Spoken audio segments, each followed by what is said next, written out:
Halo, saya Gary dari channel by Gary, dan hari ini saya akan memulai sebuah series yang namanya itu Gary's Art of Accounting Basics, yang mana series ini akan menjadi kumpulan catatan yang saya harap ya mudah dipahami dan dibuat berdasarkan pemahaman saya sendiri terhadap dasar-dasar akuntansi. Nah, ini kita langsung aja mulai. Chapter pertama, judulnya itu Dasar Akuntansi. Apa itu akuntansi? Akuntansi itu berasal dari kata accounting, ya. Yang akar dari kata ini tuh to account, yang mana artinya mempertanggungjawabkan.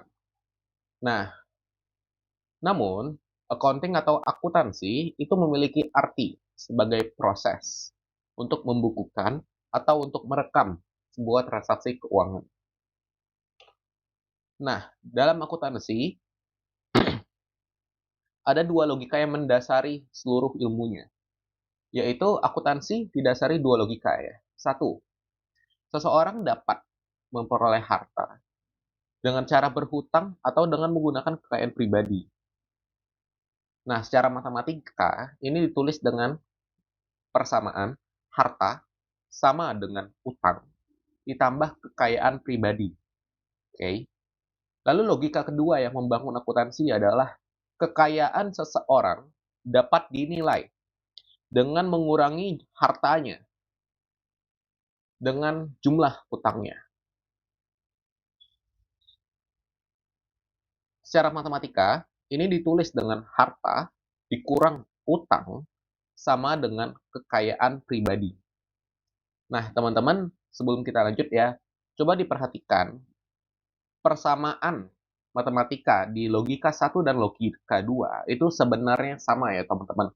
Yang membedakan hanyalah posisi variabel variabel utang. Satunya di ruas kanan, ya di persamaan satu itu dia utangnya di sisi kanan. Habis itu yang persamaan kedua itu utangnya di sisi kiri.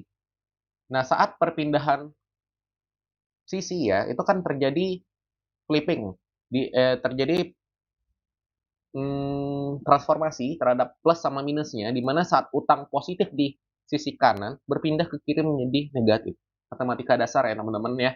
Ini adalah persamaan yang sama. Nah, dalam pendidikan akuntansi di Indonesia itu kekayaan pribadi biasanya disebut sebagai modal, teman-teman. Kalau menurut saya pribadi ya, tujuannya adalah agar mudah dipahami. Karena banyak praktik belajar di buku-buku sekolah, buku-buku kuliah, buku-buku pendidikan itu isinya praktik-praktik akuntansi dalam bentuk badan usaha. Jadi mereka menuliskannya sebagai modal. Nah, badan usaha itu apa? Badan usaha itu seperti perseorangan, habis itu CV atau persatuan komoditer, habis itu ada firma dan juga perseroan terbatas atau PT. Nah, namun kalau saya memilih untuk mundur satu langkah. Kita mulai belajar akuntansi dengan orang pribadi, teman-teman.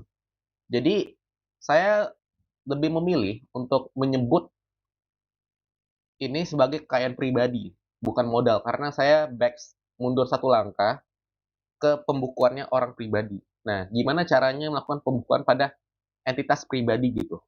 Dimana sekolah ini kan biasa ngajarinnya tuh pembukuan untuk perusahaan, untuk usaha-usaha lah, misalnya toko, misalnya tempat makan, usaha-usaha sedemikian. Cuman saya mundur satu langkah ke orang pribadinya. Nah, sebutannya adalah kekayaan pribadi ya teman-teman. Sekarang kita masuk ke penerapan logika. Nah, penerapan logika dari dasar akuntansi ya.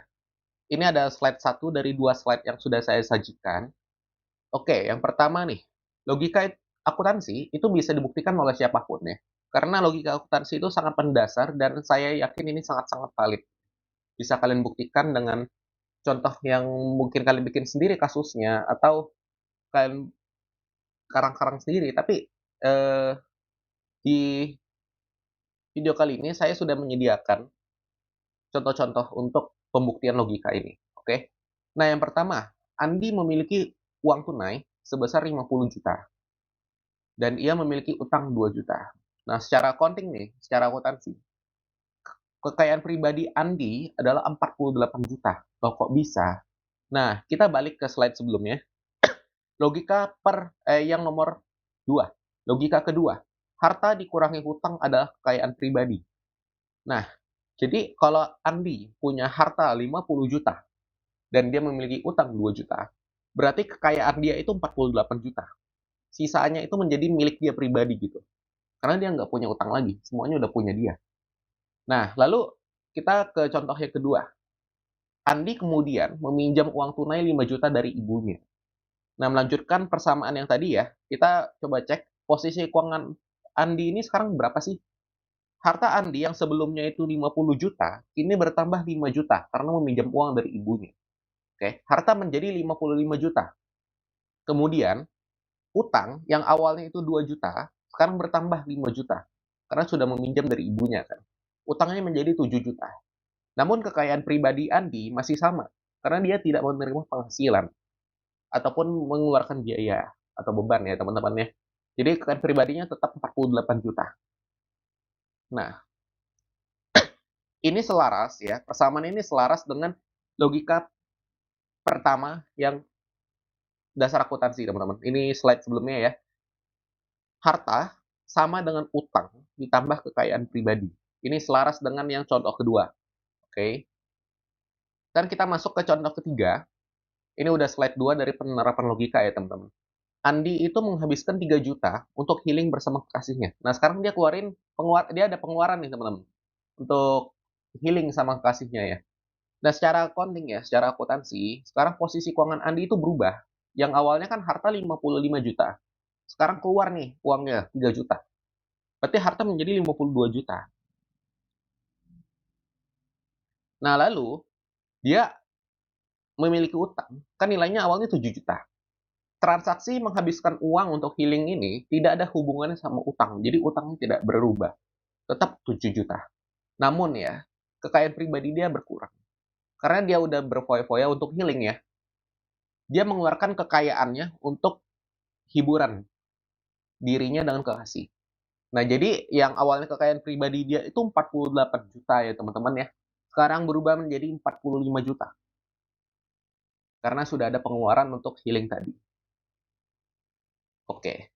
Ini udah masuk ke slide terakhir ya teman-teman. Ini isinya adalah uji pemahaman. Saya di sini ingin kontennya interaktif, di mana saya memberikan materi, memberikan logika, dan saya akan memberikan pertanyaan sebagai dalam bentuk uji pemahaman ke teman-teman untuk menguji pemahaman yang teman-teman lah. Makanya namanya uji pemahaman. Nah, coba jabarkan ya. Jabarkan posisi keuangan si Andi setelah terjadinya transaksi berikut. Nah, nomor 4. Andi kemudian menerima, ini melanjutkan dari sebelumnya. Nomor 4. Andi kemudian menerima komisi penjualan dari atasannya sebesar 12 juta secara tunai. Nah, teman-teman, ini Andi menerima penghasilan.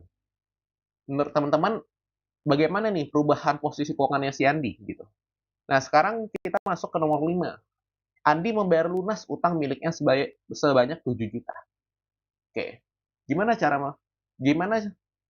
cara menggunakan logika akuntansi untuk menerjemahkan situasi ini nih? Jadi kayak posisi keuangannya jadi bagaimana? Nah, ini ada format jawabannya ya teman-teman ya. Nomor 4, coba kalian telaah berapakah harta si Andi setelah menerima penghasilan dari atasannya tadi, menerima komisi ya. Hartanya jadi berapa? Hutangnya jadi berapa? Dan kekayaan bersih dia jadi berapa? Nah, kemudian di nomor 5, setelah Andi membayar lunas utangnya kepada siapapun yang memberikan dia pinjaman, seperti tadi kan ada ibunya. Nah, itu berapa sisa harta dia setelah mengembalikan uangnya? Kemudian utang dia sisa berapa? Dan kekayaan bersih dia apakah berubah? Gitu, teman-teman. Nah, kurang lebih begitu aja untuk video pertama dari series ini, chapter 1 yang judulnya Dasar Akuntansi. Semoga materinya mudah dipahami. Apabila ada kritik dan saran bisa sampaikan di kolom komentar. Dan untuk jawaban dari uji pemahaman ini juga boleh teman-teman sampaikan di kolom komentar.